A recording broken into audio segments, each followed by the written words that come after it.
الألم اللي أنا استحملته وقت طويل جدا بسبب الدوالي طول الوقت ما كانش يستاهل إن إحنا نقعد ده كله ونستنى ده كله. أنا كنت جاية خايفة جدا ومتخيلة إن الموضوع عملية صعبة. أنا عايزة أقول لك الموضوع أسهل من السهولة نفسها، ما حسيتش بأي ألم، ما حسيتش بأي وجع، سريع جدا، بروفيشنال قوي، محترفين قوي.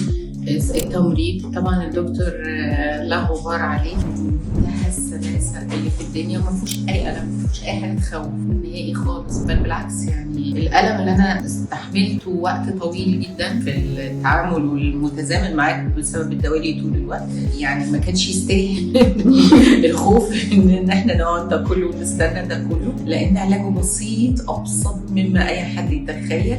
التكلفة كمان، لو هنتكلم بقى كمان بصراحة على التكلفة، لا التكلفة أقل بكتير بكتير بكتير بكتير مما كنت متخيلاها، والجودة سواء كان تمريض سواء كان شطارة دكتور لا أعلى بكتير قوي قوي قوي قوي قوي من الكوست اللي أنت هتدفعه. الموضوع يعني لا يستاهل، وبصراحة مش دعاية خالص، لأن أنا من الناس اللي يعني باخد بالي قوي من كتر التفاصيل وبيكي قوي في كل حاجه. يعني برشح ايفين لاي حد عنده مشكله في الاوعيه الدمويه او الدوالي، وما يخافش وما يقلقش، لان الموضوع ابسط بكتير مما اي حد يتخيل.